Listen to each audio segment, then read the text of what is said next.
Yo, what's up, dudes? It's your boy Eagle Brava, and I'm back with episode 17 of my Borderlands 2 Legendary Weapons Guide. And today, guys, we're going to be going over the Gunerang pistol. My case, I have an OP9 jam-packed Gunerang. Your case, the variation might be different, but of course, we're going to jump into the Gunerang, show you guys where to get this, who to farm, and then, of course, some gameplay at the end. Now, to get the Gunerang, you're going to first want to fast travel to the fridge. We will be killing a mini-boss known as Rackman, and you do need to complete the Cold Shoulder mission to get to Rackman unlocked and to start farming this gun. And man, I'm going to tell you guys, if you like any video from this series, I would really appreciate a like on this one, man. The trek to Rackman and the farm took me about 4 freaking hours to do. And the Gunerang is like, you know, it's a mediocre gun to use. Of course, we did in the last episode talk about the Gub from Laney White here. But just running to Rackman in general is such a pain in the ass because you are going to come across rats for days. And they're annoying.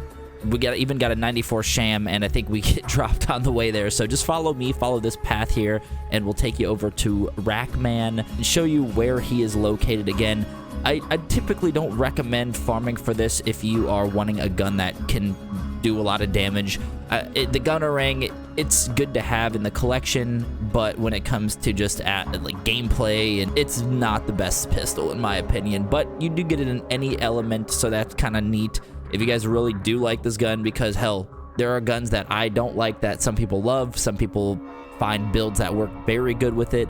I have a Gunzerker pistol build that I'm running with, and it still doesn't really do much. You guys are going to see that in the gameplay, but Rackman's going to be right over here. You're going to have to go up the elevator to get to him, and on my way up, I do get freaking dropped because you're getting shot so much, man. You get shot so much from these rats, which make this farm very difficult. And if you guys have an easier way to get to this boss, let me know in the comments, because this is not an easy trek to get to. So, but Rackman's actually pretty neat. It's a Batman Easter egg, so of course, we all know who Batman is. The Batman Easter egg. There's Rackman forever. We kill him. He drops us the Gunerang OP9, unfortunately.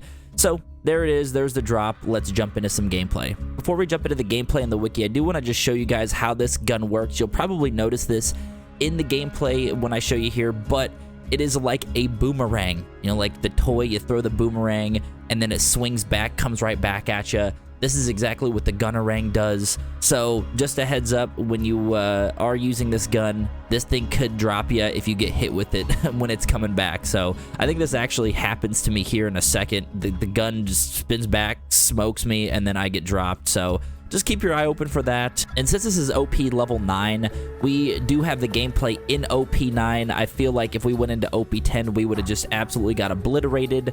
And I feel like that's a good way to kind of balance it out, show you guys what this would do had I gotten an OP level 10 gun. So the Gunerang is a legendary pistol in Borderlands 2 manufactured by TDR. It is obtained randomly from any suitable loot source, but has an increased chance to drop from Rackman located in the fridge. The special weapon effects: give it a burls, the red text. When reloaded, it is thrown and travels in a straight line for medium distance. It then turns around and it homes in on the wielder, so it is going to be coming right back at you, like you guys saw earlier. If it comes in close proximity to an enemy, it will home in and explode on the enemy. Otherwise, it continues to home in on the wielder until it explodes. The usage and description says that the Gunerang has above average stats, but its main use is its unique reload, which does more damage than regular TDO reloads. However, the boomerang-like flight path can make it difficult to use, and it takes much longer to hit a target than a regular thrown TDO weapon. When it's first thrown, it bounces off surfaces and enemies without exploding. Only once it begins homing on the user, it will explode when it seeks and touches an enemy. Although it does not collide with the thrower, it can still present a significant and potential lethal hazard if it explodes while near them. This weapon is best used in open areas where its flight path is predictable. The player can then manipulate its return path in order to guide it towards its enemies. It can also be sometimes useful indoors, where it can be thrown around corners, other obstacles, which will reduce its chance of it exploding on the user. However, as with many homing projectiles, it may circle around an enemy until it explodes without damaging them due to its large turning radius. So, as I'm going through this, guys, I'm gonna be honest with you, man. This thing actually did quite a bit of work. Again, we are on OP9, but since it is an OP9 Gunerang, you know, it kind of balances itself out. But it actually does take out these enemies pretty decently once they are slagged. You guys saw that Goliath there didn't take absolutely any freaking damage from this gun. But when they are slagged and we are pairing this with the grog nozzle, it does actually quite a bit of work on these lower level enemies. But when it comes to bosses, or like using this as like a high damage weapon, probably not the best, but it is a fun gun to have. The farm is very long. It takes freaking forever, man. But nonetheless, a good one to have in the collection. So, of course, I appreciate y'all for stopping by. If you do enjoy the content, if you want to see more, be sure to hit the thumbs up, man. Sub to the channel. Been having a blast in this series, having so much fun on Borderlands 2, throwing it back 10 years ago. And let me know in the comments if you guys are doing the same thing. I might do something towards the end of the series where we do like a giveaway on most commented videos. I don't know. I'll keep you guys posted. But as always, appreciate you for stopping by, and we'll catch you guys in the next episode. Peace.